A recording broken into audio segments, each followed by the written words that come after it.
Hello and welcome to Homeschool History. Today we are taking a literary leap to Victorian England to learn all about one of the most famous writers who's ever lived, Charles Dickens, the author of awesome classics like Oliver Twist and A Christmas Carol. And listen up, because at the end of the episode there'll be a quick quiz to see how much you can remember. Little Charles was born in Portsmouth in 1812. His family were lower class, but they had dreams of being a bit posher, especially Charles's dad, who cheekily borrowed a posh family's crest and used it for himself. That was quite embarrassing. It was a bit like spray painting the family car gold and claiming it's a Lamborghini. Charlie was the second oldest of 8 kids, and he certainly wasn't the favourite child. His parents sent his sister off to the Royal Academy of Music, hoping that she would be the family's great success story. Poor Charles grew up in her shadow. From a young age, Charles was a big-time book nerd. He'd sit alone, reading and rereading for hours rather than running around and playing with the other kids. His childhood was a lot like lockdown, except without the Joe Wicks workouts. Please get up, everyone. You can do it literally in your pants if you want. Charles Dickens did not do exercise. Sadly, Charles's dad, who worked for the Navy, spent too much money on making the family seem posh. Good day to you. And so he ended up being thrown into debtor's jail. Weirdly, most of the Dickens family joined him there, until he could pay off his debts at least. But that was pretty hard because he had no job, because, well, he was in jail. Weird system. Anyway, little Charles didn't go to jail. No, aged just 12, he had to go and live with a different family, and he was sent to work in a London factory, sticking labels on bottles of boot polish. It wasn't a very nice job, and also all of his wages went to supporting his family, although he once did treat himself to a very nice dinner. But then he felt really guilty about it. Oh, poor Charles. 200 years ago, lots of children worked instead of going to school. In fact, in his novel Oliver Twist, Dickens created a character called Fagin, who is named after one of the factory boys he knew. And this was something Dickens did a lot. He loved to base his characters on real people he knew, but he didn't have nice memories of his time in the factory. He later wrote the words, "No words can express the secret agony of my soul as I sunk into this companionship." He felt that all of his hopes of becoming a fancy fella were being crushed. But he must have seemed a bit fancy to his new friends because they nicknamed him the Young Gentleman. Thankfully, Charles escaped factory life after several months, and he went back to school. At 15, he became a legal clerk. It was a big promotion from small boy who sticks things on stuff. But it was a dull job, and he hated how unfair the legal system was to people who had no money or power. And these feelings later inspired one of his novels, Bleak House. And it's probably no coincidence that Dickens, the legal clerk, earned the same wages as the beloved clerk Bob Cratchit from his story A Christmas Carol. You might know it from the movie starring Kermit the Frog. Hey, little fella. Even though he didn't like exercise as a kid, when he was older, Charles Dickens really liked to walk around London and get to know all the different districts and different accents that people had. He would have made an excellent taxi driver. But in 1830, he decided to fall in love instead. Her name was Maria Beadnell, and she did not feel the same about Charles. In fact, she was a bit mean to him. Her father was a banker, and Charlie thought that he probably wasn't good enough for her. He tried to improve his lot by going for an audition to become an actor, but unfortunately he missed the audition because he got a nasty cold. Things got worse when Maria made fun of him on his 21st birthday party. Oh, it's a bit mean, isn't it? They broke up shortly afterwards. After the big breakup, Charles learned some new skills. He became a renowned parliamentary reporter, writing down the speeches that politicians said in Westminster. He also anonymously dropped off his first piece of creative fiction writing at a publishing house, and, excitingly, they printed it. Hooray! Charles was so proud, he had a little cry. Oh, Charlie, that's okay. Have a tissue. In 1836, 2 brilliant things happened to Charles. One, he married Catherine Hogarth. She was a well-educated and pretty daughter of a respectable editor, and the fact that Charles was accepted by Catherine's posh family was a big deal for the former factory boy. One of my fave stories about Charles Dickens when he was dating Catherine was that he played a prank on her and her family. He jumped in through the window, dressed as a sailor, and performed a hornpipe dance without any warning. And they stood there confused, and then he jumped out of the window again, didn't say a word, and then a few minutes later he came in through the front door. Hello. Wearing normal clothes, and didn't mention it. Fair play, Charlie, top banter.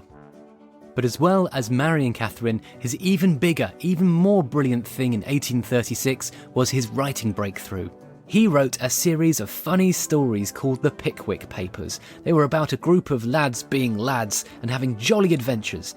People loved his sense of humour, and it became a really big success, particularly when he introduced a Cockney servant character called Sam Weller. Would you Adam and Eve it? Who Charles named after his childhood nurse, Mary Weller. You see, this was the thing about knowing Charles Dickens. You never knew whether your name might end up in one of his books. Surprise! Speaking of names, at that time, Charles's work was published under his made-up pen name of Boz, B-O-Z, and his illustrator used the name Fizz, P-H-I-Z. Boz and Fizz, they sound more like DJs, don't they? Over the next few years, Charles wrote hit after hit. He was like the Ariana Grande of Victorian literature. He had Oliver Twist, Nicholas Nickleby, and The Old Curiosity Shop. He wasn't making very much money though, so not totally like Ariana Grande, and also he didn't have the ponytail. But by the 1840s, Charles was very, very famous, and he went off to tour America. Now the Americans loved him, but Charles was pretty disappointed in the country, which was nothing like the perfect land of the free which he'd imagined growing up. He was especially disgusted by American slavery, which happened in the South, and this didn't go down very well with some Americans. They thought he was rude for criticising them. This was when Charles Dickens was hitting his stride. He now had more control over his works, and he finally started to make some proper money.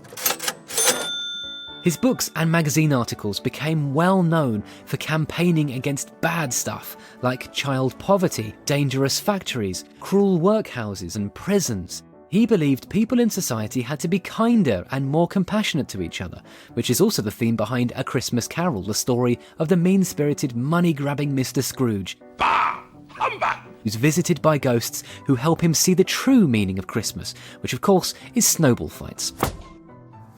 Sorry, I mean being nice to people. Of course, when you buy books, the author has finished writing them, but most of Dickens's stories were published in small sections over many months, sometimes for up to 2 years at a time, and he didn't often plan his plots in advance, so sometimes the books really changed style when he changed his mind about what he wanted to do. For his absolutely hooked readers, it was sort of like waiting for the next episode of Doctor Who. People were thrilled to see what might happen next, and Americans queued at the docks for British ships to arrive so that they could ask the passengers what had happened to Dickens's characters. Even in Victorian times, people still wanted to look up spoilers before reading the book for themselves. So Charles Dickens was an international superstar, but in 1858 Charles's life was rocked by a personal scandal when he publicly separated from his wife, Catherine. He'd started dating a much younger actress in secret. Her name was Ellen Ternan, and he even sent Ellen a piece of jewellery which was mistakenly delivered to his wife. Yikes, that's like sending an embarrassing text message to the wrong person. Oops. If that wasn't bad enough, Charles handled the whole thing terribly. He was publicly very mean about Catherine, and he wrote a provocative letter in the Times newspaper, and he said she was a bad wife and a bad mum, and some historians think he even tried to get his wife sent off to go and live in an asylum, which is very nasty.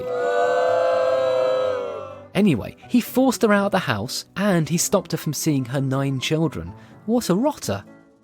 And the public were very upset with Charles Dickens. His fans saw him as a good family man who wrote about being a good person.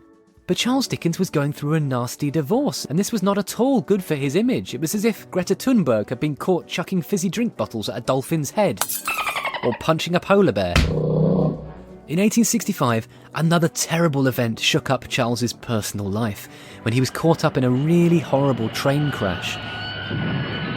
Fellow passengers hailed him as a hero as he helped some of the injured people, but he also raced back into the broken carriage to rescue a draft of his latest book. Charles, priorities, please.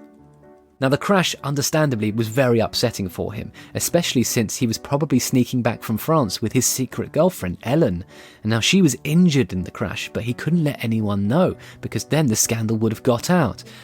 For the rest of his life, Charles Dickens was terrified of travelling on trains, and you can see why. He still kept on writing though. He founded a couple of magazines, and as he got older, he started to plan his books in advance. And this is when he wrote one of his greatest books, arguably his best book, Great Expectations. He also did another American tour. This time he was doing readings from his book. And these readings were very, very popular. People queued overnight on mattresses in the cold to see him. And he raked in huge sums of money, but he found these reading tours very exhausting. He was a passionate and energetic performer, and sometimes he had to have a big lie down after the performance.